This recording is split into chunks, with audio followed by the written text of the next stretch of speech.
ନିଜକୁ ନିୟନ୍ତ୍ରଣ କରିବାର ଶିଖନ୍ତୁ। 13 ଟିପ୍ସ। 1. ମନର ଚାଲାକିକୁ ବୁଝ। ଯେବେ ମନ କିଛି ଭୁଲ କରିବାକୁ କୁହେ, ଅଳ୍ପ ଚିନ୍ତା କର କି ଏହା ଉଚିତ ଅଟେ ନା ଅନୁଚିତ ଅଟେ। ମନ ପ୍ରାୟତଃ ଶୀଘ୍ର ନିର୍ଣ୍ଣୟ କରାଇଥାଏ। ନିଜର ମନର ଚାଲକୁ ଚିହ୍ନନ୍ତୁ, ତେବେ ନିଜ ଉପରେ ନିୟନ୍ତ୍ରଣ ପାଇପାରିବ। 2. ପ୍ରତିକ୍ରିୟା ଦେବା ପୂର୍ବରୁ ଅଳ୍ପ ସ୍ଥିର ରୁହ।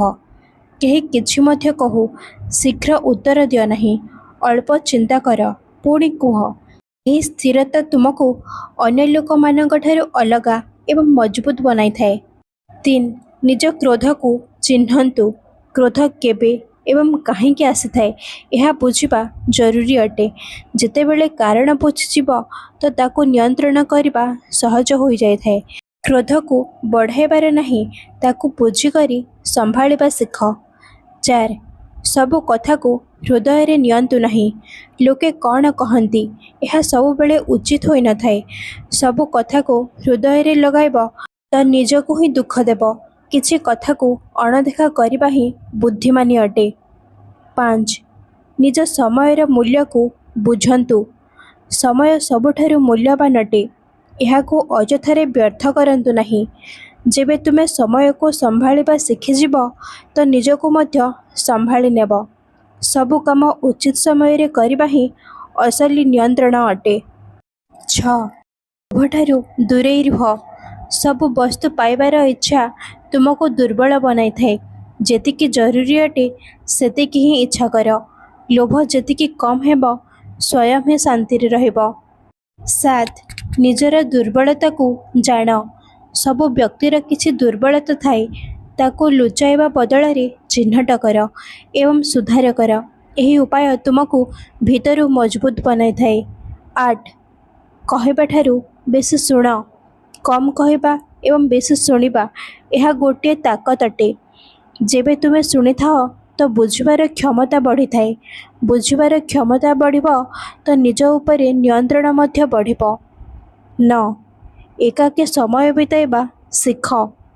ଅଳ୍ପ ସମୟ ନିଜ ସହିତ ବିତାଇବା ଜରୁରୀ ଅଟେ। ଏହାଦ୍ୱାରା ତୁମେ ନିଜ ବିଚାରକୁ ବୁଝିପାରିଥାଅ। ଯିଏ ନିଜକୁ ବୁଝିଯାଏ, ସେ ନିଜକୁ ନିୟନ୍ତ୍ରଣ କରିପାରିଥାଏ। 10. ଖରାପ ଅଭ୍ୟାସ ବଦଳାଅ।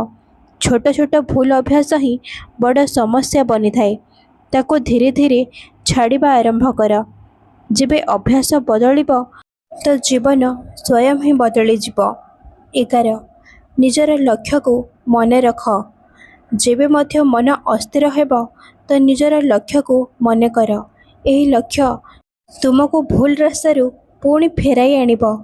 ଯାହାର ଲକ୍ଷ୍ୟ ସଫା ହୋଇଥାଏ, ତାର ନିୟନ୍ତ୍ରଣ ମଧ୍ୟ ମଜବୁତ ହୋଇଥାଏ। 12. ନିଜକୁ ଦଣ୍ଡ ଏବଂ ପୁରସ୍କାର ଦିଅ। ଯେବେ ଭୁଲ କର, ତ ନିଜକୁ ଦଣ୍ଡ ଦିଅ ଏବଂ ଯେବେ ଭଲ କାମ କର, ତ ପୁରସ୍କାର ଦିଅ।